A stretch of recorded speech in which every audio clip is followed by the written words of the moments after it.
وذكر فإن الذكرى تنفع المؤمنين وذكر فإن الذكرى تنفع المؤمنين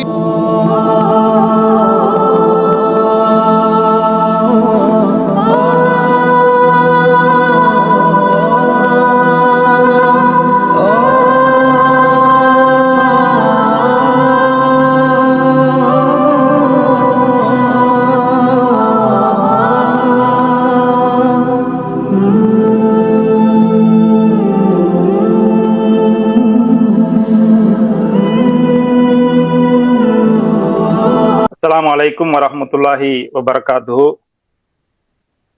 எல்லாரும் நலமா இருக்கீங்களா? அல்ஹம்துலில்லாஹ். அல்லாஹ்வுடைய மாபெரும் கிருபை. இந்த தமிழர் நல்வாழ்வு பேரவை இணையவழி வாயிலாக நடத்தும் இந்த சொற்பொழிவு நிகழ்ச்சிகளுக்கு உங்களை அன்புடன் வரவேற்கின்றேன். முதலாவதாக அல்லாஹ்வுடைய இறை வசனத்தை ஓதி இந்த நிகழ்ச்சியை துவங்கி வைப்பதற்காக நமது சிறுமி ஹசனா முகமது முஸ்தபா அவர்களை அழைக்கின்றேன்.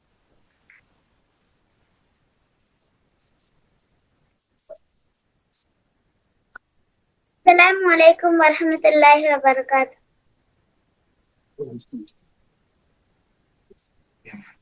أعوذ بالله من الشيطان الرجيم. بسم الله الرحمن الرحيم. ويل لكل همزة لمزة الذي جمع مالا وعدده يحسب أن ماله أخلده كلا لينبذن في الحطمة وما أدراك ما الحطمة نار الله الموقدة التي تطلع على الأفئدة إنها عليهم سدى في أمد ممددة. السلام عليكم ورحمة الله وبركاته. இந்த விஷயத்தை இன்னும் ஆழமாக உங்களுக்கு விவரிப்பதற்காக இன்ஷா அல்லாஹ் அடுத்து நம்ம சிறப்பு பேச்சாளரை நான் அழைக்கின்றேன். இதோடு என்னுடைய உரையை முடித்துக் கொள்கின்றேன். நமது சிறப்பு பேச்சாளர் சகோதரர் முகமது ஃபெரோஸ்கான் இன்ஜினியர். அவங்க அவர்களுடைய பட்டதெல்லாம் நான் படிக்கணும்னா ஒரு 10 நிமிஷம் வேணும்னு நினைக்கிறேன், ஒன்னொன்னா படிச்சு சொல்றதுக்கு. அதனால டைம் இல்லை. அவர்கள் எல்லோருக்கும் அறிமுகமானவர் தான். ஆதலால் தமிழக அரசியல் வரலாறும் முஸ்லிம்களின் நிலைப்பாடும் என்ற தலைப்பிலே பேசுமாறு அன்போடு சகோதரர் இன்ஜினியர் முகமது ஃபெரோஸ்கான் அவர்களை அழைக்கின்றேன். அஸ்ஸலாமு அலைக்கும். அஊது பில்லாஹி மினஷ் ஷைத்தானிர் ரஜீம். பிஸ்மில்லாஹிர் ரஹ்மானிர் ரஹீம். ரப்பி ஷ்ரஹ் லி ஸத்ரி வ யஸ்ஸிர் லி அம்ரி வஹ்லுல் உக்தம் மின் லிசானி யஃப்கஹு கௌலி. ரப்பி ஸித்னி இல்மா ரப்பி ஸித்னி இல்மா ரப்பி ஸித்னி இல்மா. நம்ம எல்லாம் படைத்து பரிபாலித்து பாதுகாத்து காத்து கொண்டிருக்கக்கூடிய, வார்த்தைகள் வர்ணைக்கு செயல்படுத்த முடியாத அந்த ஏக இறைவனை துதித்தவனாக, அவனுடைய சாந்தியும் சமாதானமும் நமது உயிரினும் மேலான உத்தம தூதர் ரஹ்மத்துல் ஆலமீன் அகிலத்தின் அருட்கொடை நமது வாழ்வியல் வழிகாட்டி முஹம்மது நபி ஸல்லல்லாஹு அலைஹி வஸல்லம் அவர்கள் மீதும், அன்னாருடைய கண்ணியமிக்க குடும்பத்தார்கள், சத்திய சஹாபாக்கள், தாபீன்கள், தபோ தாபீன்கள், இமாம்கள், ஷுஹதாக்கள், மேலும் இந்த வெள்ளிக்கிழமை விடுமுறை தினத்திலே கூட சமூக அக்கறையோடு இந்த நிகழ்ச்சியை ஏற்பாடு செய்திருக்கக்கூடிய தமிழர் வெல்ஃபேர் போரத்தை சார்ந்த நிர்வாகிகளுக்கும், மேலும் இந்த நிகழ்வை கேட்க வந்திருக்கக்கூடிய உறவுகள் அனைவருக்கும் அந்த வல்லோன் அல்லாஹ்வுடைய வற்றாத பெருங்கருணை என்றும் நின்றும் புரியப்படட்டுமாக என பிரார்த்தித்தவனாக முதற்கன் உங்கள் அனைவருக்கும் என்னுடைய அஸ்ஸலாமு அலைக்கும் வரஹ்மத்துல்லாஹி வபரகாத்துஹு. அன்பார்ந்த சகோதரர்களே, சகோதரிகளே, தலைமை உரையில தலைவர் குறிப்பிட்டதை போல, அதே போல தற்போது நம்ம சித்திக் பாய் குறிப்பிட்டதை போல, இந்த தலைப்பு பேசுவதற்கு உள்ளபடியே எனக்கு தயக்கம் இல்லை, எனக்கு ஆர்வம் இல்லை. அது ஓப்பனா சொல்லணும். காரணம் என்னன்னு கேட்டீங்கன்னா, 2 விஷயம். பொதுவாகவே மொய்தீன் சாபைக்கு தெரியும், இந்தியால 9:30 மணிக்கு தூங்குற டைம். அதுக்கப்புறம் பேச்சு ஆரம்பிச்சு அதுக்கப்புறம் கேள்வி பதில்ங்கிறது அடுத்த நாள் வேலையை பாதிக்கும். அதை விட முக்கியமான விஷயம் என்னன்னு கேட்டீங்கன்னா, மே 4க்கு பிறகு அரசியல் பதவிகள் எழுதுவதே சுத்தமா நிறுத்தியாச்சு. முகநூல்ல முன்னாடி எல்லாம் ஒரு காலம் இருந்துச்சு, ஆரோக்கியமான விமர்சனங்கள்லாம் வரும். இப்ப அதுக்கு அந்த விமர்சனத்துக்கு பதில் கொடுத்து நேரம் விரயமாக்குவதற்கு பதிலாக நாம சமூகத்தை முன்னேற்றுவதற்கு வேற பணிகள்ல போலாம் அப்படிங்கிற அடிப்படையில் அரசியல் பதிவுகள் கிட்டத்தட்ட நிறுத்தியாச்சு. அவ்வப்போது ஏதோ ஒன்று தான் எழுதுறது உண்டு. இருந்தாலும் கூட வளைகுடா, அதாவது இந்தியாவோட வளைகுடால ரொம்ப வருஷம் இருந்ததுனாலயோ என்னவோ தெரியல, வளைகுடா எப்போதுமே நம்ம பாசத்துக்குரிய ஊர் என்ற காரணத்தினாலும் சரி, நம்ம ஒரு அரசியல்வாதி மேல நம்ம பேச போறது இல்லை, நம்ம வரலாற்று ஆய்வாளரா நம்ம பேசுவோம். நிறைய பேருக்கு வரலாறு தெரிய மாட்டேங்குது. நீ வரலாறுனா 100 வருஷம் வரலாறுலாம் போவானா, நேற்று பேசுனதையே இன்னைக்கு மாத்தி பேசுறோம் இல்லையா? நேற்றும் உங்களோடு, இன்றும் உங்களோடு, நாளை உங்களோடும், அடுத்த நாள் வேற மாதிரி வருதுன்னு சித்திக் பாய் சொன்னார். நான் சொல்லல, சித்திக் பாய் அவருடைய உரையில சொன்னார். சோ இந்த உரை என்பது முழுக்க முழுக்க ஒரு வரலாற்றை அடிப்படையாக கொண்ட உரை. அதை சார்ந்து எந்த ஒரு அரசியல் கட்சியை ஆதரிக்கக்கூடிய வெறும் தேர்தல் அரசியலை மட்டும் குறிவைத்து உரையாற்றப்படக்கூடிய உரை அல்ல. மாறாக முஸ்லிம் சமூகத்தினுடைய எதிர்காலத்தை பற்றிய ஒரு சிந்தனை. எப்படி ஒரு அரசு, ஒரு கவர்னன்ஸ் என்பதற்கு ஊழல் எதிர்ப்பு மட்டுமே ஒரு காரணமா, அது மட்டுமே முழு காரணமாக இருக்க முடியாதோ, முஸ்லிம் சமூகத்தினுடைய அரசியல் மயப்படுத்தப்படுதல் என்பதில் தேர்தல் அரசியலும் ஒரு பங்கு என்ற அளவில மட்டும்தான் நான் அதை தொட்டுக்கொள்ள ஆசைப்படுகிறேன். ஏன்னா நம்ம விரும்பினாலும் விரும்பாட்டியும் நாம் அரசியலை தவிர்த்தாலும் அரசியலின் தாக்கத்தை நம்மால் தவிர்க்க முடியாது. அதனுடைய விளைவுகளை நிச்சயமாக நாமும் சமூகமும் ஒட்டுமொத்த இந்திய மக்களும் தமிழ்நாட்டு மக்களும் அனுபவித்துக் கொண்டுதான் இருப்போம். அதுல எந்த மாற்று கருத்தும் இருக்க முடியாது. அரசியலை பற்றி பேசும்போது சில நேரங்கள்ல சில மக்களுக்கு ஒரு அசூசை ஏற்படலாம். இவரு குரான் வகுப்பு நடத்துறாரு, தர்பியா நடத்துறாரு, ஜும்மா பயன் பண்றாரு, அதாவது ஆளுங்கள் அரசியல் பேசக்கூடாது அப்படிங்கிற அடிப்படையில வரலாம். நாங்கள் அரசியல் பேச மாட்டோம், நாங்கள் மார்க்க வேலைகளை மட்டும்தான் செய்வோம், அரசியல் அழுக்கு, அரசியல் ஒரு சாக்கடை. ஆனா இன்னைக்கு பிரச்சனை என்னன்னா, நம்ம எல்லாரும் அரசியலை விட்டு விலகக்கூடிய காரணத்தினால அரசியல் உங்களை விட்டு விலகி விடுமா? நான் அரசியல் பேச மாட்டேன், சித்திக் பாய் பேச மாட்டார், மொய்தீன் ஷா பேச மாட்டார், நாசர் பாய் பேச மாட்டார். ஆனாலும் அரசியல் உங்களையும் என்னையும் பாதிச்சு இல்லையா? உங்கள் குழந்தை எந்த பள்ளியில் படிக்க வேண்டும் என்பதை அரசியல் தீர்மானிக்கிறது. உண்மையா? என் குழந்தை எந்த பள்ளியில் படிக்க நான் டிசைட் பண்றது இல்லை. அது ஸ்டேட் போர்டா, சிபிஎஸ்இயா, நவோதயா பள்ளிகளா, அது மும்மொழி கற்க வேண்டுமா, அது எந்த மொழி கற்க வேண்டும், அதுக்கு 10ஆவதுல தேர்வு வைத்தால் போதுமா, அல்லது அங்கங்கு பில்டர் செய்யப்பட்டு வடிகட்டப்பட வேண்டுமா என்பதை நீங்களும் நானும் முடிவு செய்வதில்லை. நாம் ஒதுங்கி இருக்கக்கூடிய அரசியல் நம்மை முடிவு செய்கிறது. நாம் செய்யக்கூடிய தொழிலுக்கு என்ன வரி விதிக்க வேண்டும் என்பதை அரசியல் தீர்மானிக்கிறது. நம்மளுடைய மத உரிமைகள், நம்மளுடைய வணக்க வழிபாட்டு உரிமைகள், நம்மளுடைய இப்ப பக்ரீத்ல பார்த்தோம், குர்பானி தடையை பார்த்தோம். சோ நம்மளுடைய வாழ்வியல் முறைகள் எப்படி பாதுகாக்க வேண்டும் என்பதையும் அரசியல் தான் தீர்மானிக்கின்றன. அப்ப நீங்கள் எந்த மொழியில் படிக்க வேண்டும், எந்த தேர்வு எழுதினால்தான் நீங்கள் மருத்துவராக முடியும், எந்த சட்டம் அமலுக்கு வர வேண்டும், எந்த நலத்திட்டங்கள் மக்களுக்கு கிடைக்க வேண்டும், இது அனைத்தும் அரசியலால் தான் முடிவு செய்யப்படுகின்றன. அப்ப அரசியல் பேசுறது அப்படின்னா அதுக்கு நீங்க கட்சிக்காரரா இருக்கணும்னு அவசியம் எல்லாம் கிடையாது. ஒரு அமைப்பில இருந்தால்தான் அரசியல் பேச வேண்டும் என்பது அல்ல. வெறும் தேர்தல் அரசியல் மட்டும் அரசியல் கிடையாது. அரசியல் என்பது இந்தியாவை பொறுத்த வரைக்கும், இந்தியாவுல நாம் வாழக்கூடிய வாழ்க்கையை ஒழுங்குபடுத்தக்கூடிய ஒரு திட்டம், ஒரு செயல்முறை. இஸ்லாம் அரசியலை எவ்வாறு பார்க்கிறது? இஸ்லாம் பள்ளிவாசலுக்கு மட்டுமே இருக்கக்கூடிய ஒரு மார்க்கம் அல்ல. அது மனித வாழ்க்கையுடைய அனைத்து துறைகளுக்கும் வழிகாட்டக்கூடியது. அல்லாஹ் ரப்பல் ஆலமீன் சூரத்துல் பக்கராவிலே சொல்லும்போது, யா அய்யுஹல்லதீன ஆமனு உது ஃபில் சில்மி காஃபா வலா தத்தபிஉ குதுவாத்து ஷைத்தான் இன்னஹு லக்கும் அதுவுன் முபீன். இறை நம்பிக்கையாளர்களே, மூமின்களே, நீங்கள் என்ன பண்ணாதீங்க, இந்த மார்க்கத்தில் பகுதி பகுதியாக நுழையாதீர்கள்.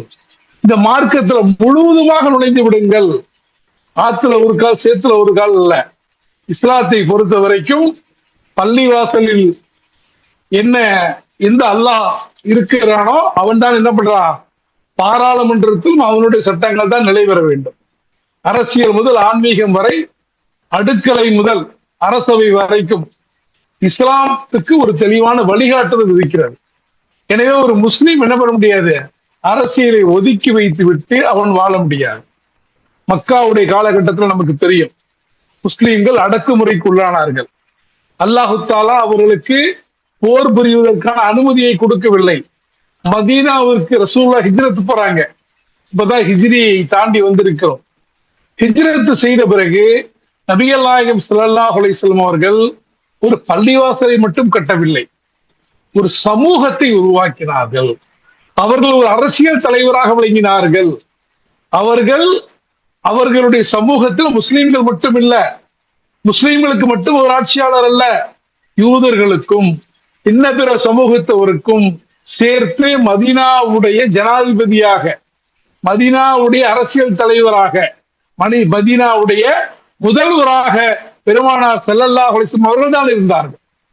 அப்ப அந்த ரசூல் ஸல்லல்லாஹு அலைஹி வஸல்லம் அவர்கள் அப்ப மதீனாவுல கான்ஸ்டிடியூஷன் ஆஃப் மதீனா, மதீனாவுடைய ஒப்பந்தம் என்ற ஒன்றை உருவாக்கினார்கள். இன்றளவுக்கும் நம் மனித உரிமைகளுக்கு மேக்னா கோட்டாவை நம்ம பேசுறோம். ஆனால் அதை தாண்டி மதீனன் கான்ஸ்டிடியூஷன் என்பது இன்றளவுக்கும் ஒரு அரசியல் எவ்வாறு செய்யப்பட வேண்டும், அரசியல் செய்யும் போது எந்த சமூகம் ஆதிக்கம் செலுத்துகிறதோ அது பிற சிறுபான்மை சமூகங்களிடத்திலே எவ்வாறு நடந்து கொள்ள வேண்டும் என்பதற்கான வரையறைகள் அந்த மதீனத்து சாசனத்திலே விரவி கிடப்பதை நாம் பார்க்கிறோம். அப்ப இந்த தமிழ்நாட்டு அரசியல இன்னைக்கு நடக்கக்கூடிய விஷயங்களை நம்ம ரொம்ப பேச வேண்டிய அவசியம் இல்லை. ஏன்னா மொய்தீன் ஷாவை ரத்தின சுருக்கமா சொல்லிட்டார், சித்திக் பாயர் கொஞ்சம் விலாவரியாவே எடுத்து சொல்லிட்டார். ஆனா இதற்கான பேஸ் என்ன, இதற்கான அடிப்படை என்னன்றது பார்க்கணும். இந்த அடிப்படை, இந்த 100 ஆண்டு கால பயணம் என்பது ஒரு 10 நிமிஷத்துக்குள்ள ரொம்ப சுருக்கம் தான், வேற வழி இல்லை. இந்த 10 நிமிஷத்துக்குள்ள எந்த அளவுக்கு சுருக்கி விரிவாக சொல்ல முடியுமோ சொல்ல முயற்சிக்கிறேன். இதுக்கு முன்னால் என்னுடைய நண்பர் இன்னைக்கு காலையில ஒரு ஸ்டேட்டஸ் வச்சிருந்தார். மதுரையில ராயல் கோட் ஹோட்டல் தெரியும் நினைக்கிறவங்களுக்கு, ரயில்வே ஸ்டேஷனுக்கு எத்தாப்புல இருக்கு. ராயல் கோட் ஹோட்டலுடைய ஓனர் ரஃபீக் பையனுடைய நண்பர் தான். ஒரு வாட்ஸ்அப்ல என்ன ஸ்டேட்டஸ் வச்சிருந்தாருன்னா, அவர் கல்கத்தாக்கு போயிருக்காரு. இப்ப கல்கத்தால இருக்கார். கல்கத்தால மனிதன் ரிக்ஷா, அதாவது கை ரிக்ஷான்னு சொல்லுவாங்கல்ல, கை ரிக்ஷா ஓட்டுவதை பார்த்தேன், அதிர்ச்சியாகிவிட்டது. நம்ம ஊர்லலாம் கை ரிக்ஷாலாம் ஒழிக்கப்பட்டு 50 வருடங்கள் ஆகிவிட்டன என்று ஸ்டேட்டஸ் போட்டிருந்தார். அந்த ஸ்டேட்டஸ்க்கு நான் ஒரு ஹார்ட்டின் போட்டு சுருக்கமா திராவிடம் என்று அனுப்பியிருந்தேன். அவர் உடனே அல்ஹம்துலில்லாஹ் கொடுத்தார். இதுதான் சுருக்கம். இதுல எல்லா தமிழ்நாட்டுடைய ஒட்டுமொத்த அரசியல் அடங்கிடுச்சு. இந்தியா சுதந்திரம் அடைந்த போது அதாவது மிக பின்னேறிய மாநிலங்கள், சித்திக் பாய் பேசுறத எதிர் அரசியல், எதிர்பாதை என்பதற்கு பதில் நேர்பாதைன்னு சொன்னாரு. ஆனா உண்மையிலேயே கீழாக தமிழ்நாடு தான் ரொம்ப கீழ் மட்டத்தில் இருந்துச்சு. பஞ்சத்தால் அடிபட்ட மாநிலமாக, தொழில் வளர்ச்சியிலே குறைந்த மாநிலமாக, வறுமையான மாநிலமாக சுதந்திரம் பெற்ற போது இருந்தது. சுதந்திரம் பெற்ற போது எந்தெந்த மாநிலங்கள் எல்லாம் செல்வ வளத்துல உத்தரப்பிரதேசம், பீகார்லாம் இருந்துச்சோ, இன்னைக்கு அவருடைய நிலைமை நமக்கு நல்லாவே தெரியும். யார் கொடுக்கிறார்கள், யார் எடுக்கிறார்கள், யாருக்கு 1 ரூபா கொடுத்தா 29 காசு கிடைக்குது, யாருக்கு 1 ரூபா கொடுத்தா 3 ரூபா இல்ல 4 ரூபாய் கிடைக்குதுங்கிறது நமக்கு தெளிவாவே தெரியும். அப்ப இந்த 100 ஆண்டு கால பயணத்தை நம்ம தெரிஞ்சுக்கிறது எதுக்காகன்னா, இஸ்லாத்தை பொறுத்த வரைக்கும், முஸ்லிம்களை பொறுத்த வரைக்கும் அரசியலில் ஈடுபடுவது என்பது வெறுமனே அதிகாரத்தை பெறுவதற்காக மட்டுமல்ல. அப்படி சிலர் நினைத்த காரணத்தினால்தான் நேற்று ஒரு பாதையிலும் இன்று வேறு பாதையிலும் பயணிக்கக்கூடிய காட்சியை பார்க்கிறோம். அல்லாஹ் தஆலா இந்த உம்மத்தினுடைய மிக முக்கியமான கடமையாக நீதியை நிலைநாட்டுதல், நீதியை, உண்மையான சமூக நீதியை நிலைநாட்டுதலை தான் இந்த முஸ்லிம்களுடைய மிகப்பெரிய பாரிய கடமையாக அல்லாஹ் ரப்பல் ஆலமீன் திருமறை திருக்குர்ஆனிலே சொல்லி காட்டுகிறான். எனவே முஸ்லிம்களாகிய நாம் ஒரு கட்சியை ஆதரிக்கிறோம், ஒரு குறிப்பிட்ட இசத்தை ஆதரிக்கிறோம் என்றால் நிச்சயமாக சொல்கிறேன், அல்லாஹ்வை முன்னிறுத்தி சொல்கின்றேன். என்னை பொறுத்த வரைக்கும் நான் ஒரு கட்சியை ஆதரிக்கிறேன், ஒரு இசத்தை ஆதரிக்கிறேன் என்றால் அந்த கட்சியுடைய இசத்துடைய ஆதரவாளராக அல்ல, மாறாக அதை ஆதரித்தால் சமூகம் உயர்வு பெறும் என்ற ஒரே காரணத்தினால் மட்டும்தான். அது மட்டும்தான் நாம் ஒரு இசத்தையோ கட்சியோ ஆதரிப்பதற்கு அடிப்படையாக இருக்க வேண்டும். அந்த எது சரியானது என்பதை தீர்மானிப்பதில் நமக்குள்ள முரண்கள் இருக்கலாம், ஆனால் நம்முடைய எண்ணங்கள் சரியானதாக இருக்க வேண்டும். அப்ப இன்றைக்கு முஸ்லிம் சமூகம் அரசியலில் எப்படி இருக்கிறது என்பதை பார்ப்பதற்கு முன்னால் நம்முடைய கடந்த கால வரலாற்றை நாம் பார்த்து கொள்ள வேண்டும். நான் அடிக்கடி சொல்வதைப் போல, கருப்பின தலைவர் மால்கம் எக்ஸ், மாலிகல் ஷாபா சொன்னதை போல, வரலாற்றை தெரியாத ஒரு சமூகம் புதிய வரலாற்றை படைக்க முடியாது. அல்லாஹ்வும் திருமறை குர்ஆன்ல பல வரலாறுகளை சொல்லி என்ன சொல்றான், அது சிந்திப்போருக்கு படிப்பினை இருக்கிறது என்று சொல்லி காட்டுகிறான். ரொம்ப சுருக்கமா அந்த 100 ஆண்டு காலத்தை நம்ம 5 காலகட்டமா பிரிக்கலாம். 1916 இருந்து 37 வரைக்கும் அது ஜஸ்டிஸ் பார்ட்டி என்று சொல்லப்படும் நீதி கட்சியுடைய காலம். 1937 முதல் 67 வரை அது காங்கிரசினுடைய ஆதிக்க காலம். 1967 இருந்து 87 வரை திராவிட இயக்க சித்தாந்தத்தினுடைய எழுச்சி காலம். 87 இருந்து 2021 வரை இரு பெரிய திராவிட கட்சிகள் மாறி மாறி போட்டி போட்டுக் கொண்டு ஆட்சிக்கு வந்த காலம், அதுவும் திராவிட இயக்க எழுச்சி தான். 5வது 2021 இருந்து, இன்னும் குறிப்பா சொல்லணும்னா 2026 இருந்து புதிய அரசியல் கணக்குகள், புதிய அரசியல் நெரேட்டிவ் ஜென்சிக்கலான காலம். முதல் கட்டத்தை பொறுத்த வரைக்கும் ஜஸ்டிஸ் பார்ட்டி 1916 தென்னிந்திய லிபரல் பெடரேஷன் உருவாக்கப்பட்டது. அதுதான் பின்னர் நீதி கட்சியாக மாறியது. நீதி கட்சியுடைய மிக முக்கிய நோக்கங்கள் என்னன்னா, பிராமணர் அல்லாத சமூகங்களுக்கான அரசியல் பிரதிநிதித்துவம், கல்வி வாய்ப்புகளை விரிவுபடுத்துதல் எல்லா சமூகத்துக்கும், அரசு வேலைகளில் சம வாய்ப்பு, சமூக நீதி. சித்திக் பாயுடைய தாத்தா காலத்துல நீங்க போய் பாத்தீங்கன்னா அரசு அலுவலகங்களில் ஒரு குறிப்பிட்ட பிரிவினர் மட்டும் தான் பதவியில் இருப்பாங்க, ஒரு குறிப்பிட்ட பிரிவினர், உங்களுக்கு புரிஞ்சிருக்கும். ஆனா இன்னைக்கு அப்படி இல்லை, இன்னைக்கு எல்லா பிரிவினரும் இருப்பதை நாம் பார்க்கிறோம். அப்ப இதுக்கான அடிப்படை விதை எங்கு போடப்பட்டதுன்னா ஜஸ்டிஸ் பார்ட்டி காலத்துல போடப்பட்டது. அங்கதான் இடஒதுக்கீடு கொள்கையுடைய ஆரம்ப வடிவங்கள் உருவாக தொடங்கின. சரியா? 2வது காலகட்டம் காங்கிரஸ் உடைய காலம். அதாவது 1937 ராஜாஜி முதலமைச்சராக பொறுப்பேற்றார். இந்த காலகட்டத்தில்தான் மொழி கொள்கை, குறிப்பாக ஹிந்தி கற்பித்தல் தொடர்பான விவாதங்கள் உருவாகின. அதற்கு பிறகு காமராசருடைய காலம். காமராசருடைய காலத்துல அவர் 6000 பள்ளிகள் திறந்தார். அவர் 6000 பள்ளிகள் திறந்தார் என்று சொல்லக்கூடிய யாரும் அது எல்லாமே ராஜாஜி காலத்தில் மூடப்பட்ட 9400 பள்ளிகளில் உள்ள 6000 பள்ளிகள் என்பதை சொல்ல மாட்டார்கள். அது மூடியது காங்கிரஸ் அரசு தான். மூடியதுல 3/2 பங்கை காமராஜர் காலத்தில் திறந்தாங்க. ஆனா அதை மறைத்து விட்டு இதை மட்டும் என்ன பண்ணுவாங்க, போர்ட்ரே பண்ணுவாங்க. பள்ளி கல்வி இன்னும் அதிகமா விரிவாக்கினாரு. ஆக்சுவலா நேற்றைய முன்தினம் தான் காமராஜருடைய பிறந்த தினம் கொண்டாடப்பட்டது. ஏழை மாணவர்கள் உண்மையிலே கல்வி கற்க வேண்டும் என்ற அடிப்படையில மதிய உணவு திட்டம்லாம் கொண்டு வரப்பட்டது. ஆனால் அதே சமயத்துல காமராஜர் சில நல்ல விஷயங்களை நிறைய செஞ்சிருந்தாலும் திராவிட கருத்தியலுக்கு மாற்றாக இருந்தால் அதை யாரும் மறுக்க முடியாது.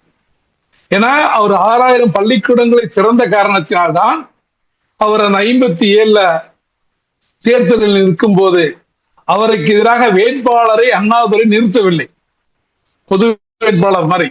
அதற்கு பதிலடியாக 1962 அண்ணாதுரைக்கு எதிராக பஸ் ஓனர் நடேச முதலியாரை நிறுத்தி இந்த கையூட்டு லஞ்சம் கொடுக்கிறது காசு கொடுக்குதுங்கிற அந்த கலாச்சாரம் அப்போதுதான் ஆரம்பித்தது. அந்த கலாச்சாரம் ஆரம்பித்த மட்டும் சாமி படத்துக்கு முன்னால் பூஜையிட்டு வேற யாருக்கும் ஓட்டு போடக்கூடாதுன்னு சத்தியம் வாங்கி அதற்கான விதை போடப்பட்டது அந்த கட்டத்துலதான். மேலும் அந்த கட்டத்துலதான் இன்னைக்கு ஸ்டெர்லைட் பேசுறீங்க தூத்துக்குடியில சுட்டுக் கொல்லப்பட்டார்களே, அதற்கு முன்னோடியாக இந்தி எதிர்ப்பு போராட்டத்துல பக்தவச்சலமும் கக்கனும் இருந்த போது ஏராளமான இளைஞர்கள் சுட்டுக் கொல்லப்பட்டார்கள். அது தேர்தலுக்கு முன்னாடி வந்த பராசக்தி படத்துல கூட அதை சித்தரிச்சிருப்பாங்க. சோ அது அன்றைக்கு விழுந்த காங்கிரஸ் இன்று வரைக்கும் தமிழ்நாட்டுல தலையெடுக்கலைங்கிறது நம்ம பார்க்கிறோம். மூன்றாவது கட்டம் திராவிட இயக்க எழுச்சி. 1967 தமிழக அரசியல் ஒரு மிக பெரும் மாற்றம். அது வரைக்கும் காங்கிரஸ் அசைக்க முடியாத சக்தியாக இருந்த காங்கிரஸ் அண்ணாதுரை தலைமையில் திமுக ஆட்சிக்கு வந்தது. இதுல இன்னொரு முக்கியமான விஷயம் கேட்டீங்கன்னா, திராவிட இயக்கத்துக்கும் முஸ்லிம்களுக்கும் இருந்த பந்தம் இருக்குல்ல, திராவிட இயக்கத்துக்கும் முஸ்லிம்களுக்கும் இருந்த நெருக்கம் என்பது தேர்தல் அரசியலை தாண்டி ஒரு விஷயமாக இருந்தது. பெரியாருக்கும் அண்ணாதுரைக்கும் பின்ன திராவிட இயக்க பேச்சாளர்களுக்கும் முகவரி தந்தவைகளில் மீலாது விழாக்களை புறக்கணித்து விட்டு நம்ம வேற ஒரு விஷயத்த சொல்ல முடியாது. ஏன்னா அந்த அளவுக்கு இயல்பாகவே ஐடியாலஜி படி கொஞ்சம் மொத்த கருத்துல இருந்த காரணத்தினால திராவிட இயக்கங்களும் முஸ்லிம்களும் பெரும்பாலும் ஓரணியில் இருந்தாங்க. அதனால இன்னும் கேட்டா நம்ம காயிதே மில்லத், கண்ணியத்துக்குரிய காயிதே மில்லத் அரசியல் ஒரு கிங் மேக்கராக அவர் யாரை முடிவு செய்கிறாரோ அவர் பொறுப்புக்கு வரக்கூடிய அளவுல ஒரு தீர்மானிக்கக்கூடிய ஒரு சக்தியாக காயிதே மில்லத் அந்த காலத்துல தான் என்னப்படாரு திகழ்ந்தார். அதே போல அந்த திராவிட இயக்க எழுச்சி தான் என்னாச்சு, மாநில உரிமை, தமிழ் மொழி, சமூக நீதி, இடஒதுக்கீடு, மதச்சார்பின்மை, கல்வியை விரிவாக்குவது போன்ற விஷயங்கள்லாம் பிரதானமாக முன்னெடுக்கப்பட்டன. அதற்கு பிறகு எம்ஜிஆர், கலைஞர் அண்ணாவுக்கு பிறகு கலைஞருக்கு பிறகு எம்ஜிஆர் வந்ததுல எம்ஜிஆருடைய பாலிடிக்ஸ் தான் இன்னைக்கு ரீக்ரியேட் ஆயிருக்கு. 77 நடந்ததுதான் 2026 திரும்பி நடத்தி இருக்கு. எம்ஜிஆர் மக்களின் மனதை புரிந்து கொண்டார். மக்களுக்கு நம்பிக்கையை பெறணும் அப்படின்னா பெரிய பெரிய திட்டங்கள்லாம் தேவையில்லை. அவங்களுக்கு நேரடியாக பாதிக்கக்கூடிய ஒரு சில விஷயங்களை செய்தால் அந்த நேரட்டிவ் செட் பண்ணா ஆட்சியை பிடிக்க முடியும் என்று தன் திரை பிம்பத்தை அடிப்படையாக கொண்டு ஆட்சிக்கு வந்தார். எம்ஜிஆருடைய ஆட்சிக்கு முன்னால் இசம் கொள்கை சரியா தப்போ ஒரு கொள்கையை அடிப்படையாக கொண்ட ஒரு தேர்தல் என்பது தனிநபரை மையப்படுத்திய தேர்தலாக மாறியது எம்ஜிஆருடைய காலத்துக்கு பிறகுதான். அதே போல அதற்கு பிறகு எம்ஜிஆருடைய மறைவுக்கு பிறகு தெரியும் கலைஞர் கருணாநிதி அவர் நீண்ட காலம் என்ன பண்ணாரு, தமிழக அரசியல்ல மிக முக்கிய பங்கு வகித்தார். தமிழ்நாடு இன்றைக்கு உயர்நிலையில் இருப்பதற்கு அது ஒரு மிக முக்கியமான காரணம். கல்வி வளர்ச்சியாக இருக்கட்டும், தொழில் வளர்ச்சியாக இருக்கட்டும், கம்ப்யூட்டர்ல அறிமுகமாகாத போதே அதுக்கான ஐடி பார்க்குகள் தொடங்கியதாக இருக்கட்டும், திமுக எப்போது ஆட்சிக்கு வந்தாலும் அது இன்ஃப்ராஸ்ட்ரக்சர் சொல்லப்படக்கூடிய கட்டுமானங்கள் அதிகரிக்கும் என்பதில் யாருக்கு மாற்றுக்கிறது இருக்க முடியாது. அதே போல உயர்கல்வியை விரிவாக்கம் செய்வது, தகவல் தொழில்நுட்ப வளர்ச்சி, உள்கட்டமைப்பு திட்டங்கள், இந்த மாதிரி நிறைய நடந்துச்சு. இன்னும் கேட்டா முஸ்லிம்களை பொறுத்த வரைக்கும் கலைஞருடைய ஆட்சி காலத்தில் தான் 3.5% இடஒதுக்கீடு கிடைத்தது என்பதை நாம் மறுதளிக்க முடியாது. ஜெயலலிதா ஆட்சியில அவர்கள் பிறப்பால் ஒரு பிராமணராக இருந்தாலும் கூட அவங்களுக்கு ஆட்சியிலே பெண்களுக்கான சில நல்ல திட்டங்கள்லாம் நான் பாசிட்டிவ் பத்தி மட்டுமே பேசுறேன். அதற்கு பிறகு 2 பெரிய கட்சிகளுடைய போட்டி சொல்லுவாங்கல்ல, ஒண்ணு திமுக இல்லைன்னா அதிமுக. எப்படி கேரளாவில் ஒன்று காங்கிரஸ் வரும் இல்லைன்னா கம்யூனிஸ்ட் வரும் என்பதை போல திமுக அண்ணா திமுக என்று மாறி மாறி வந்து கொண்டிருந்தார்கள். இப்பதான் கூட்டணி கூட்டணி என்பது 67 இருந்தே இருக்கு. ஆனால் இந்த காலகட்டத்தில் தான் கூட்டணிகளுக்கு பங்கு வேண்டும், கூட்டணிக்கு அதிகாரம் வேண்டும் என்ற கோஷங்கள் எல்லாம் எழத் தொடங்கியது இந்த காலகட்டத்தில் தான். சின்ன சின்ன கட்சிகளுக்கான முக்கியத்துவம் இப்போதுதான் கிடைக்கப்பட்டது. குறிப்பாக பாமக, பிசிக போன்ற கட்சிகள் வந்த பிறகு. ஏன்னா அவங்க பிரிக்கிற அந்த 0.5%, 1% ஓட்டுக்கள், 2% ஓட்டுக்கள் சில நேரங்கள்ல வெற்றி பெறக்கூடிய கட்சிக்கும் அடுத்து வரக்கூடிய கட்சிக்குமான இடைவெளி என்பது அந்த அளவுக்கு தான் இருக்கும். அப்ப அது சின்னதா இருந்தாலும் அது என்னவா இருக்கும், அது வெற்றி தோல்வியை தீர்மானிக்கக்கூடியதாக இருக்கும் என்பதை முதலாக கட்சிகள் உணர்ந்து கொண்டன.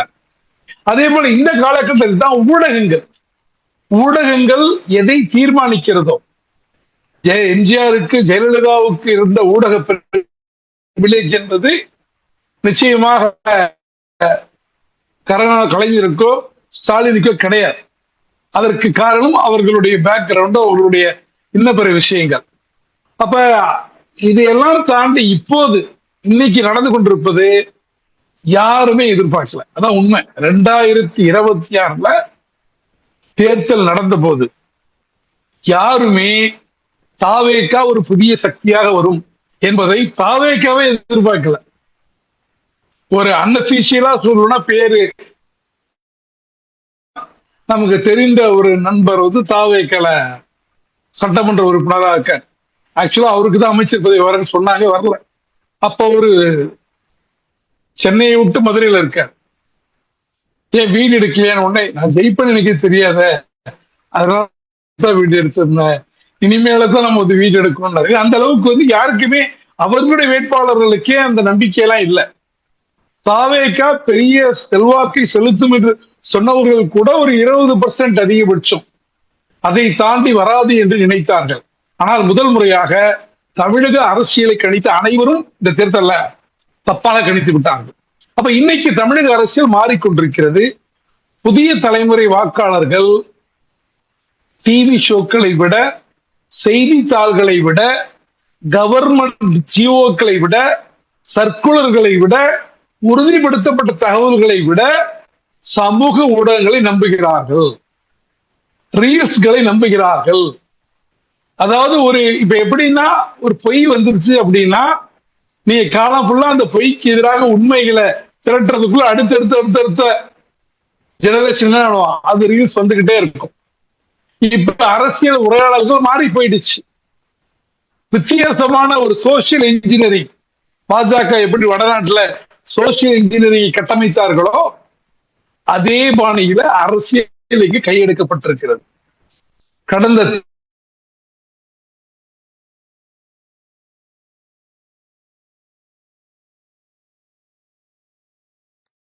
ஜி உங்க ஆடியோ கட் ஆயிடுச்சு. அங்கதான் போயிருக்கு.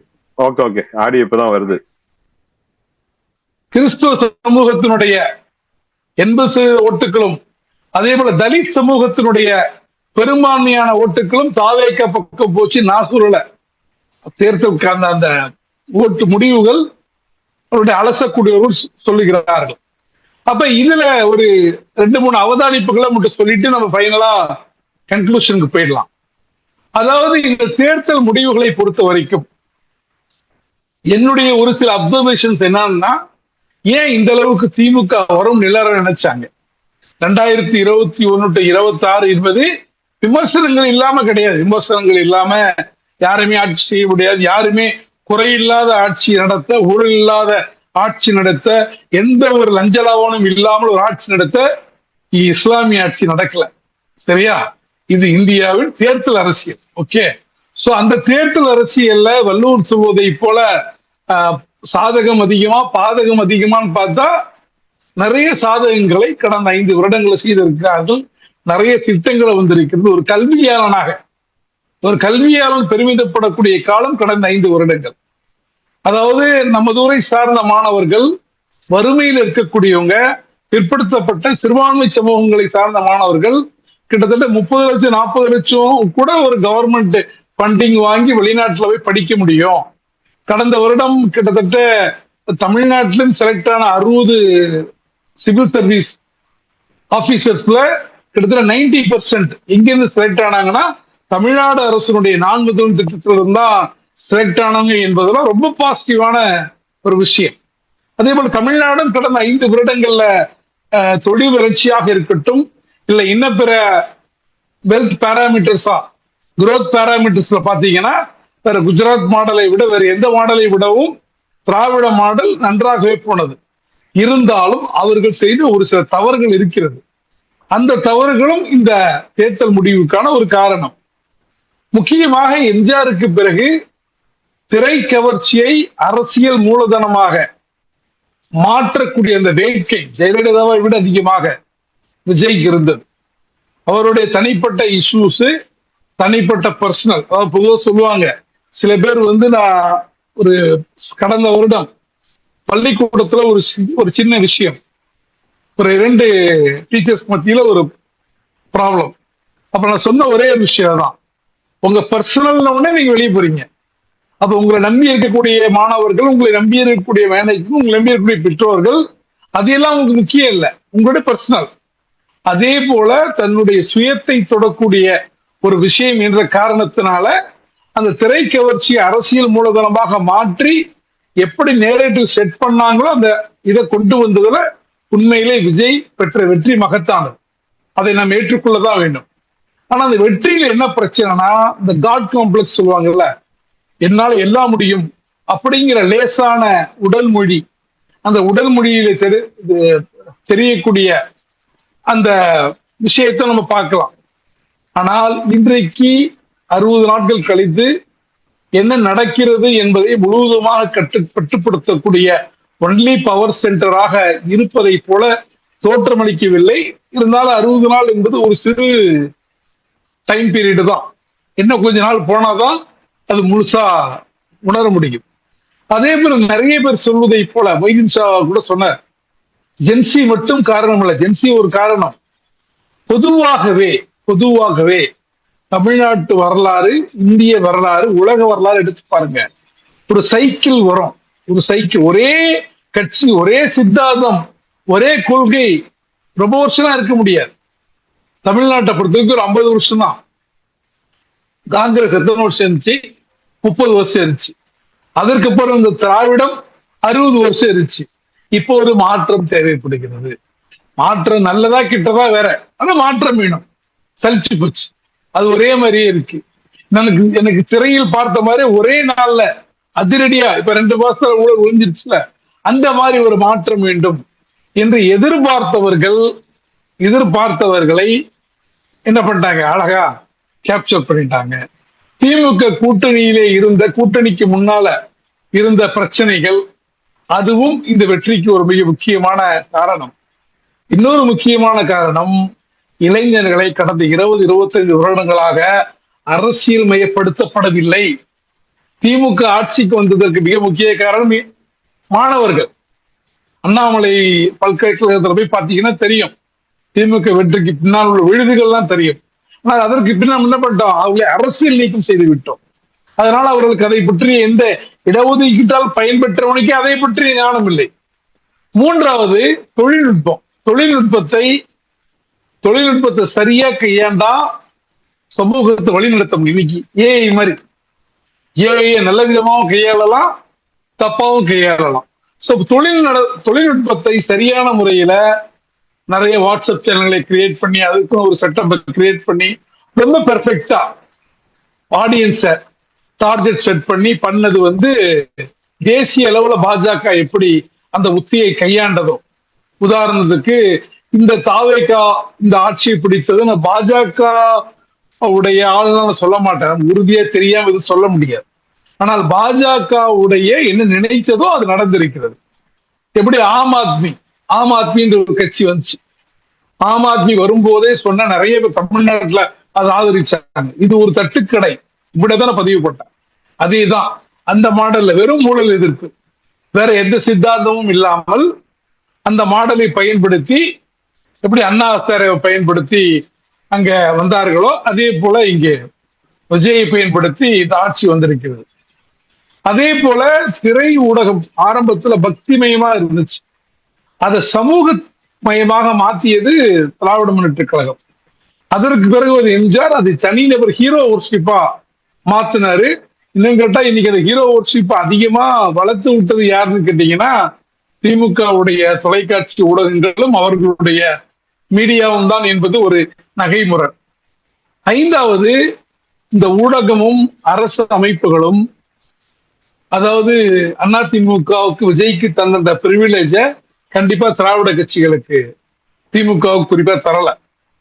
அதே போல தொலைக்காட்சிகள் மூலமாக, சமூக ஊடகங்கள் மூலமாக, சினிமா கலாச்சாரம் மூலமாக ஒரு மீன்பராக, இதுக்கு முன்னாடி அரசியல இல்லாததுனால எந்த மைனஸும் இருக்க வாய்ப்பு இல்லை.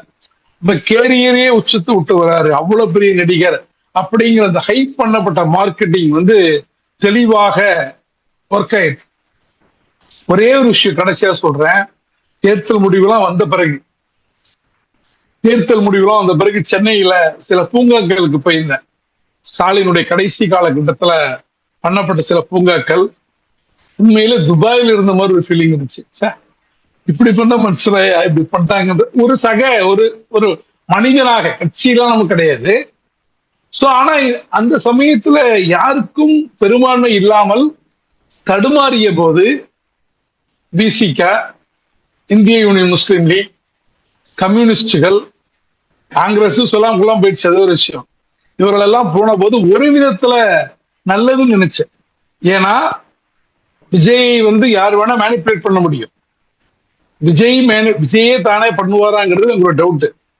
சோ விஜயை செங்கோட்டையனோ, ஆதவ அர்ஜுனாவோ, நிர்மல்குமாரோ, ஜான் நாராயணசாமியோ, அருண்ராஜோ வழிநடத்துவதை விட கம்யூனிஸ்டுகளும் திருமாவளவனும் முஸ்லீம் லீக்கும் வன்னியரசு போன்றவர்களும் வழிநடத்தும் போது அந்த சிந்தனை போக்கு என்பது கொஞ்சம் சரியாக இருக்குங்கிற ஒரு நம்பிக்கை இருந்தது.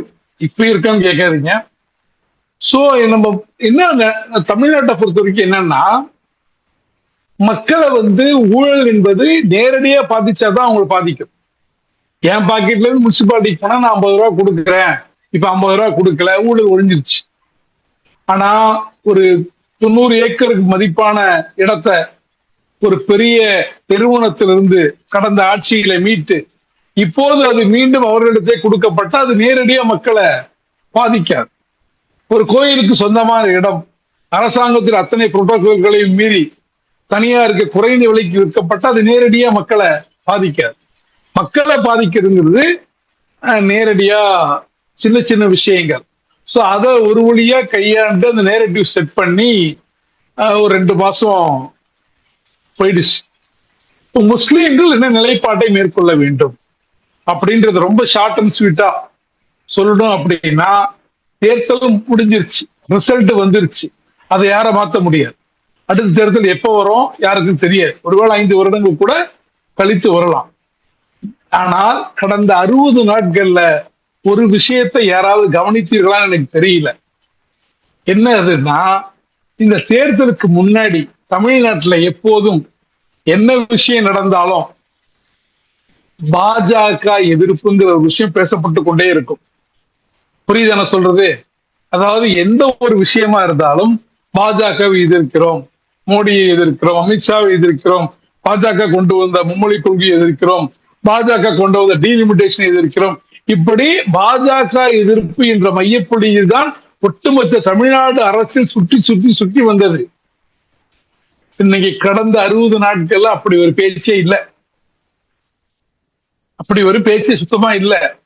ஒன்று விஜய் ஆதரவு, இல்லைன்னா விஜய் எதிர்ப்புங்கிற அடிப்படையில பாஜகவுக்கு போக வேண்டிய விமர்சனங்கள் எல்லாம் இன்றைக்கு தடுக்கப்பட்டு மடைமாற்றப்பட்டு பாஜக ஒரு விதத்துல உள்ளூர சந்தோஷம் அடையக்கூடிய ஒரு அடிப்படை இன்றைக்கு நடந்து கொண்டிருக்கிறது. அப்ப முஸ்லிம்கள் எந்த ஸ்டாண்ட் எடுத்தாலும், எந்த அரசியல் ஸ்டாண்ட் எடுத்தாலும் கண்டிப்பாக அது நீண்ட கால நோக்கில பாஜக போன்ற மதத்தை அடிப்படையாக கொண்டு செயல்படக்கூடிய, மதத்தை அடிப்படையாக கொண்டு சமூகத்தை பிளவுபடுத்தக்கூடிய சக்திகள் வேரூன்றாமல் தடுக்கக்கூடிய வகையில தான் அவர்களுடைய நிலைப்பாடு என்பது இருக்க வேண்டும். அதை தாண்டி, அந்த ஒரு விஷயத்தை தாண்டி எந்த நீங்க எந்த கட்சியில வேணா இருங்க, அந்த கட்சியில குறிப்பா ஆளுங்கட்சியா இருக்கு அப்படின்னா எந்த அளவுக்கு முஸ்லிம்களுக்கு சாதகமான விஷயங்களை கொண்டு வர முடியுமோ அப்படி கொண்டு வரக்கூடிய லாபியிங் செய்யக்கூடிய நபர்களை நீங்கள் உருவாக்க வேண்டும். தனி மனிதர்கள் அடிப்படையில, ஒரு கட்சிங்கிற அடிப்படையில, ஒரு அமைப்புங்கிற அடிப்படையில. இந்த பாஜக இப்ப சமீபத்தில் கூட அண்ணன் திருமாவளவன் சொன்னதை போல திமுக அண்ணா திமுகவை பலவீனப்படுத்துவதுதான் பாஜகவுடைய நீண்ட கால நோக்கம். ஏன்னா திராவிட முன்னேற்ற கழகம் எப்போது வந்ததோ, அண்ணாதுரை எப்போது முதல்வராகி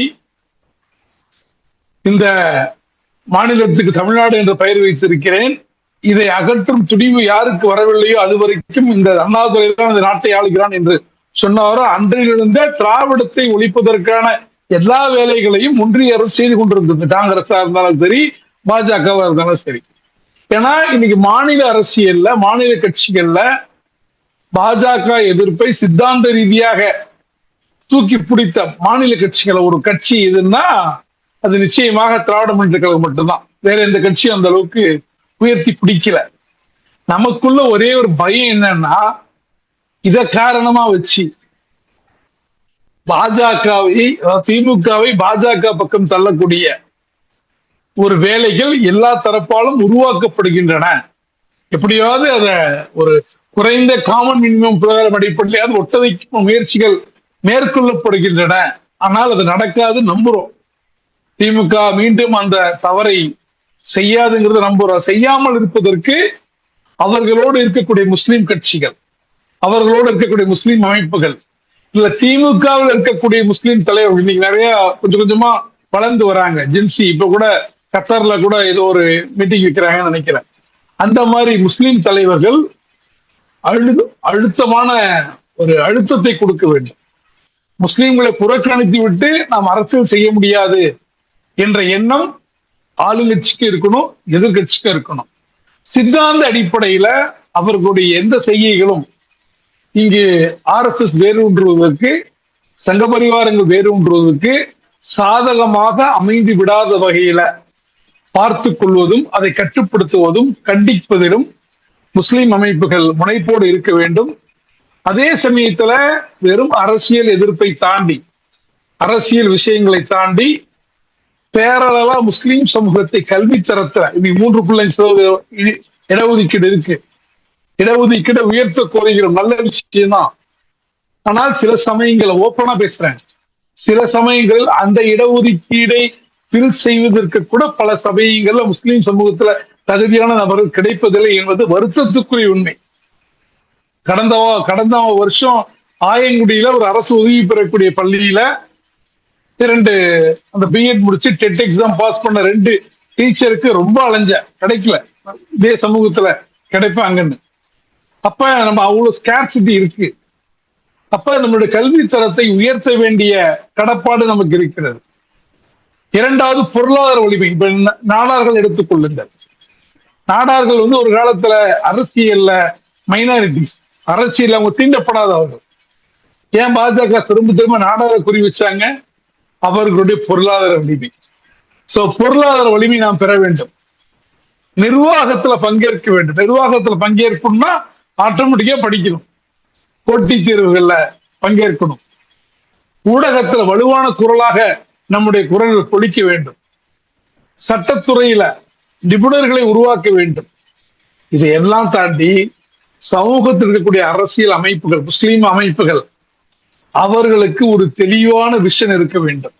வெறுமனே சில ஆதாயங்களுக்காக, வெறுமனே சில பதவிகளுக்காக அல்லாமல் அதை தாண்டி, ஏன்னா போற தப்பில்லை, போய் நம்முடைய கொள்கையை நிறுத்து போற மாதிரி ஆயிடக்கூடாது. நாம போய் அவங்கள மாற்றக்கூடிய அளவுக்கு சக்தி இருந்துச்சு, அந்த அளவுக்கு நம்ம ஈர்த்தி முனையில் நிறுத்தினாலும் ஈமான இலக்க மாற்றமா இருந்தா பரவாயில்ல. எனவே இவை எல்லாம் சேர்ந்ததுதான் உண்மையிலே அரசியல் சக்தி, வெறும் தேர்தல் அரசியல் மட்டுமல்ல. இப்ப தமிழ்நாட்டில் நீங்க பாத்தீங்க அப்படின்னா சமூக அடிப்படையில ஒரு 5 to 8 நிமிஷத்துல முடிச்சிடலாம். தமிழ்நாட்டு அரசியலை நீங்க பாத்தீங்க அப்படின்னா வெறும் அரசியல் ரீதியாக மட்டும் பார்க்காம முஸ்லிம்கள் 5.68% தான் அரசு பதிவின்படி. அப்படி இல்லைனாலும் கூட ஒரு 1% 2% இருக்கும். மக்கள் சும்மா அடிச்சு விடுவாங்க. 15%, 20%. பழனி பாபா தான் அடிக்கடி சொல்லுவார், எல்லாரும் 20%, 30%ங்கிறீங்க. அப்படி கணக்கு போட்டா தமிழ்நாட்டுடைய மக்கள் தொகை பார்த்தா 250% வரும்போது அப்படின்னு. ஆனா அந்த 5.68% அல்லது 6% அல்லது 7% அதை தாண்டி முஸ்லிம்கள் சமூகத்துல தாக்கத்தை ஏற்படுத்தி இருக்கிறார்கள். அரசியல் இல்லாமலே, வியாபாரத்தின் மூலமாக. ஏன்னா முஸ்லிம் அரபு வணிகர்கள் ஆரம்பத்தில் இங்க வந்து வர்த்தகத்தை வளர்த்தார்கள், துறைமுக நகரங்களை இணைத்தார்கள், கலாச்சார பரிமாணத்தை ஏற்படுத்தினார்கள். இன்னைக்கு காயல்பட்டணம், கீழக்கரை, பரங்கிப்பேட்டை, நாகூர்லாம் அதற்கான ஒரு மிக முக்கிய சான்றுகளாக இருக்கின்றன. அப்ப முஸ்லீம்கள் இருந்தா சமூகத்துக்கு பயன் கிடைத்தது. அதனாலதான் பாண்டிய மன்னர்கள் தங்களுடைய படைகள்ல அரபு வணிகர்களுக்கு மிக முக்கியத்துவம் கொடுத்திருந்தார்கள். நீங்க பழைய வரலாற்றை பார்த்தீங்கன்னா, வியாபார வரலாற்றை பார்த்தீங்கன்னா, பாண்டிய மன்னர்களும் மற்றவங்களும் பிற சமூகத்தை, அதாவது சமணர்களை ஒடுக்கிய சமயத்துல, ஜெயினர்களை கொன்றொழித்த சமயத்துல முஸ்லிம்கள் மேல அவங்க எந்த விதமான விரோதத்தையும் காட்டல. ஏன்னா முஸ்லிம்களால பொருளாதார அனுகூலங்கள் இருந்தது. அப்ப அந்த பொருளாதார அனுகூலத்தை வைத்து தங்களுக்குரிய இருப்பை உறுதி செய்தார்கள் முஸ்லிம்கள். அதே போல முஸ்லிம் அரசியல் தலைவர்களுக்கு மிக முக்கியமான வழிகாட்டி யாருன்னா காயிதே மில்லத் தான். காயிதே மில்லத்துடைய காலத்துல காயிதே மில்லத் டிசைட் பண்ணார், நாம் யாரோடு கூட்டணி வைக்க வேண்டும் அப்படின்ற அளவுக்கு அவருக்கு என்ன இருந்துச்சு. இந்திய அரசியல் அமைப்புல எதுவும் முஸ்லீம் லீக் எல்லாம் பாத்தீங்கன்னா, ஆரம்பத்துல பாகிஸ்தானை அடிப்படையாக கொண்டு ஜின்னா சாஹிப் போன பிறகு ஒரு கேள்விக்குறியாக இருந்தது. தென்னிந்தியாவை மையமாக கொண்டு, குறிப்பா கேரளா, தமிழ்நாட்டுல ஒரு வலுவான சக்தியாக முஸ்லீம் லீக் வளர்ந்தது என்பதை நம்மால் மறுக்க முடியாது. அதே சமயத்துல ஜமால் முகமது காஜாமியன் ராவுத்தரோடு இணைந்து ஜமால் முகமது காலேஜினுடைய வளர்ச்சிக்கும் காயிதே மில்லத் பாடுபட்டார். புதுக்கல்லூரி உருவாவதற்கும் காயிதே மில்லத் பாடுபட்டார். வெறுமனே அரசியல் மட்டும் செய்யல, அரசியலோடு சமூகத்தையும் சேர்த்துத்தான். கண்ணியத்திற்குரிய கண்ணியம் என்ற வார்த்தை உண்மையிலே அதற்கான பொருத்தமான நபர் யாருன்னா காயிதே மில்லத் அவர்கள் தான். அந்த வழிமுறையை நாம் என்ன பண்ணணும், இன்னைக்கு கை கொள்ள வேண்டிய கடமை நமக்கு இருக்கிறது. அப்ப அரசியல் ரீதியாக முஸ்லிம் அமைப்புகள் ஒரு இடத்துல இருக்கிறோம், வேற வழி இல்லாம இருக்கிறோம்னா கூட அதை கொண்டு சமூகத்துக்கு என்ன செய்யணும்னு பார்க்கணுமே தவிர, தங்களை வளப்படுத்துவதற்காக சமூக பிரச்சனைகள்ல மதியீனமாக, கவனக்குறைவாக, சமூகத்துக்கு நீண்ட கால நோக்கில பாதிப்பை ஏற்படுத்தக்கூடிய விதத்தில் நம்ம செய்தோம் என்றால் நாம நம்மளுடைய ஈமானை பரிசோதிக்கும் நிலைக்கு நம்ம தள்ளப்பட்டு விடுவோம். ஆனா அதை எப்படி பயன்படுத்தலாம் என்பது அவரவர்கள் தங்களுடைய மனதை கேட்டுக்கொள்ள வேண்டிய ஒரு மிக முக்கியமான விஷயம். அதை தாண்டி நம்மளுடைய சமூகத்தின் நிலைமையை பாருங்க. வருடந்தோறும் தமிழ்நாட்டிலிருந்து ஒரு IAS என்பது நம்ம கனவாவே இருந்து கொண்டிருக்கிறது. IAS, IPS, IFS எத்தனை நீதிபதிகள், அந்த 6% உள்ள நீதிபதிகள் வருகிறார்களா, பேராசிரியர்கள் வருகிறார்களா, ஊடகங்கள் இருக்கிறதா, என்டர்பிரனர்ஸ் இருக்கிறோமா? கிடையாது. அப்ப நம்ம எப்போதும் வெளி எதிரிகளை மட்டும் கவனத்துல கொள்ளாம நம்மை நாமே நம் சுய பரிசோதனை செய்து கொள்ள வேண்டும். கல்வியில நம்ம குறைந்த முதலீடு செய்கிறோம். அன்னைக்கு பெரிய பெரிய தனவந்தர்கள்லாம் உலக நோக்கத்தை பார்க்காமல் தங்களுடைய பொருளாதாரத்தை செலவு செய்த காரணத்தினால்தான் ஜமால் முகமது கல்லூரி, கருத்தராவுத்தர் கல்லூரி, அதிராம்பட்டினம் கல்லூரி, உத்தமபாளையம் கல்லூரி என பல கல்லூரிகள் வந்ததற்கு, புதுக்கல்லூரி வந்ததற்கு அவர்களுடைய தன்னலமற்ற உழைப்பு தான். அவங்க எல்லாத்தையும் பிசினஸா பார்த்துருந்தாங்கன்னா என்ன பண்ணிருக்காது, இந்த கல்வி வளர்ச்சி என்பது சாத்தியப்பட்டிருக்காது. இன்னைக்கு நாம நமக்கான கேஜியிலிருந்து நமக்கான பள்ளிக்கூடங்களை உருவாக்க வேண்டிய ஒரு தேவை இருக்கிறது. சிவில் சர்வீஸ்ல ஆட்சியாளர்கள் மாறுவாங்க, ஆனால் நிர்வாகிகள், ஆட்சியை வழிநடத்தக்கூடிய, நீங்க கேட்கிறோம்ல ஆட்சியே நடக்கலைங்க, எல்லாமே அதிகாரிகள் தான் பண்றாங்க. உண்மையிலே அதிகாரிகள் எல்லா ஆட்சி காலத்தும் அவருடைய ஆதிக்கம் தான், கூட குறைய இருக்கும், பர்சன்டேஜ் கூட குறையும். அப்ப நம்மள்ட்ட இன்னைக்கு ஒரு பாலிசி, நம்ம சமூகத்துல இன்னைக்கு ஒரு அறிவுசார் குழுமம் எந்த அமைப்பு எங்கேயும் வச்சில்ல. நம்ம அடுத்த 30 வருஷத்துக்கு இந்த சமூகம் என்ன செய்யணும் அப்படிங்கிறத ஆய்வு செய்யக்கூடிய ஒரு பாலிசி திங்க் டேங்கோ இல்ல ஒரு விஷன் டாக்குமெண்டோ நம்மள்ட்ட இன்னைக்கு இல்ல. அதற்கான தரவுகளை சேகரிப்பதுல சமீபத்துல ஒரு வருத்தத்துக்குரிய செய்தி என்னன்னா, தேர்தலுக்கு முன்னாடி எஸ்ஐஆர் நடவடிக்கைகள்ல சமூக அமைப்புகளுடைய பங்களிப்பு கூட ரொம்ப குறைவா இருந்துச்சு. அதாவது நம்ம வெள்ளத்துல, சுனாமியில, ஆம்புலன்ஸ் சேவையில, ரத்த தானத்துல முஸ்லிம் அமைப்புகளை புறந்தள்ளி விட்டு யாரும் செய்ய முடியாது. ஆனா உண்மையிலேயே எஸ்ஐஆர் விஷயத்துல திமுக செய்த அளவுக்கு கூட களப்பணியை சமூகம் ரொம்ப சமூக அமைப்பு குறைவா தான் செஞ்சிச்சு. அப்ப அடுத்த 20 வருஷத்துக்கு நம்ம ஒவ்வொரு மாவட்டத்திலையும் ஒரு எஸ்டாப்ளிஷ்டான ஒரு சிவில் சர்வீஸ் அகாடமி, சட்டக்கல்வி, இன்னைக்கு இன்ஸ்டிடியூட் ஆஃப் அப்ஜெக்டிவ் ஸ்டடிஸ் மாதிரி ஒரு பாலிசி திங்க் டேங்க், ஸ்காலர்ஷிப் செல், பெண்களை அரசியல் மையப்படுத்துவது, தொழில் முனைவர்களை உருவாக்குவது, டேட்டா சென்டர்ஸை கிரியேட் பண்ணுவது, மீடியாவில் அவர்களுக்கு ட்ரைனிங் கொடுப்பது, மஹல்லாவில் தலைமைகளை வார்த்தெடுப்பது, மாணவர்களுக்கு மாணவ அமைப்புகளை இன்னும் சரியான முறையில் வலுவாக்குவது, இது எல்லாம் செய்தோம் என்றால், ஏன்னா இது நீண்ட கால ப்ராசஸ். இதெல்லாம் செய்யும் போது நமக்கான அடுத்த தலைமுறை லீடர்ஸ்கள், இன்னைக்கு எல்லா அமைப்புகளும் என்ன தரும் பிரச்சனை, ஓப்பனா பேசணும்னா எல்லா அமைப்புகளும் தலைமை இருக்கு, அடுத்த தலைமை அப்படிங்கிறது ஒரு கேள்விக்குறியாவே இருக்கு. ஏன்னா அதற்கான வேல்யூஸ், அதற்கான டேலண்ட் பார்க்கக்குள்ள அடுத்த second, third rank, fourth rank leaders ரொம்ப ஷார்டேஜா இருப்பதை பார்க்கிறோம். அவர்கள் முந்தைய தலைவர்களை விட கொஞ்சம் வீரியம் குறைந்ததாக இருப்பதை பார்க்கிறோம். அப்ப அதையெல்லாம் சரிப்படுத்த வேண்டிய, அதையெல்லாம் இன்னும் அதை ஜென்சிக்கு ஏற்ற மாதிரி இன்றைய கால இளைஞர்களுடைய உணர்வுகளை புரிந்து கொள்ளக்கூடிய அளவுல அவர்களுக்கு திமுக தோற்றத்துக்கு முக்கியமான காரணங்களை ஒண்ணு, அவர்கள் தான் செய்த சாதனைகளை கூட சரியா சொல்ல தெரியுது. அத ப்ராப்பரான ரீல்ஸாக, ப்ராப்பரான என்ன மெத்தட்ல சொன்னா போய் சேரமோ அந்த மெத்தட்ல அவங்க போய் சேர்க்கல. எனவே இறுதியாக நிகழ்ச்சிய இந்த உரையை முடிப்பதற்கு முன்னால் ஒரு 7 செய்திகளை மட்டும் சொல்லிட்டு நீ நிகழ்ச்சியை முடிவு பண்ணிக்கிற. வெறும் கல்வி இல்லாமல், சமூகத்துக்கு சரியான கல்வியை கொடுக்காம, கல்வியில ஆழ்ந்த பவுண்டேஷனை ஏற்படுத்தாமல் வெறும் அரசியல் சக்தி என்பது நிலைக்காது. அந்த அரசியல் சக்தி பல சமயங்கத்துல சரியான இல்மு இல்லாம அது சமூகத்துக்கே சில சமயங்கள்ல கூட பேக் ஃபயர் ஆகக்கூடிய வாய்ப்பு இருக்கு. இரண்டாவது, அரசியல்ல உங்களுக்கு செல்வாக்கு வேண்டும் என்றால் பொருளாதாரத்துல தன்னிறைவு பெற்ற சமூகமாக இந்த சமூகம் நிச்சயமாக மாற வேண்டும். மூன்றாவது, தேர்தல் ஒரு நாள் தான். சமூக கட்டமைப்புகள் என்பது பல தலைமுறைகளாக இருக்கும். தலைவர்கள் வெறுமனே பிறப்பதில்லை, அவர்கள் உருவாக்கப்படுகிறார்கள். நாம தான் தலைவர்களை, எல்லா அமைப்புகளையும் அடுத்த கட்ட தலைவர்களை வார்த்தெடுப்பதற்கான தலைமைத்துவ முகாம்களை நடத்த வேண்டும். அது அந்த கட்சியின் குறுகிய பார்க்காம தமிழ்நாடு முழுக்க இருக்கக்கூடிய ஆண்டோர்களை, கல்வியாளர்களை எல்லாம் ஒருங்கிணைத்து அவர்கள் அடுத்த திங்க் டேங்காக உருவாக்கும். உணர்ச்சி பூர்வமான முடிவெடுப்பதை விட டேட்டா ரீதியாக, அறிவு ரீதியாக, தரவு ரீதியாக முடிவெடுப்பது என்பது சமூகத்தை முன்னேற்றும். ஒற்றுமை இல்லாமல் நிச்சயமாக எந்த சமூகமும் வளராது. ஒற்றுமைனா எல்லாரும் கலைச்சிட்டு ஒரே கட்சியில வாங்கன்னு சொல்லல, ஒரு குறைந்தபட்ச காமன் திட்டம். இறுதியாக வாக்கு என்பது நமது ஆயுதம், கல்வி என்பது நமது எதிர்காலம்.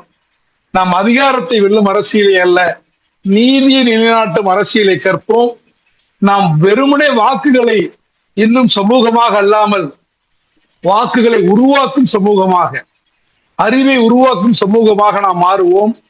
கல்வியை முதலீடாகவும், ஒழுக்கத்தை அடையாளமாகவும், சேவையை அரசியல் அடித்தளமாகவும் கொண்டு குறைஞ்சது ஒரு 2040க்குள்ள அறிவு, ஒற்றுமை, தலைமைத்துவம் நிறைந்த ஒரு தலைமுறையை நாம் உருவாக்கினோம் என்றால் இன்ஷா அல்லாஹ் அந்த வலிமையான சமூகத்தினுடைய குரலை ஜனநாயகத்தினுடைய எந்த சக்திகளாலும் புறக்கணிக்க முடியாது என்று சொல்லிக்கொண்டு, ஆல்ரெடி எங்க கத்தார்ல இஷா ஆரம்பிச்சதுனாலையும் நேரமாயிட்டதுனாலையும் இன்ஷா அல்லாஹ் இத்தோடு என்னுடைய உரைக்கு திரையிட்டு விடைபெறுகின்றேன். வாஹிதமான ரபில் ஆலமீன். அஸ்ஸலாமு அலைக்கும் வரஹ்மத்துல்லாஹி வபரகாத்துஹு. வலைக்கும் அஸ்ஸலாம் வரஹ்மத்துல்லாஹி வபரகாத்துஹு. ஜஸாக்குமுல்லாஹ் ஹைரா. அல்ஹம்துலில்லாஹ். நான் வந்து அரசியல் பேச வரல, வரலாறு மட்டும்தான் பேச வரேன்னு சொல்லிட்டு மிக ஆழமாக அரசியலை பேசிட்டு வரலாறையும் பேசியிருக்க ஃபிரோஸ்பாய் அவர்களுக்கு ஜஸாக்குமுல்லாஹ் ஹைரா. وذكر فإن الذكرى تنفع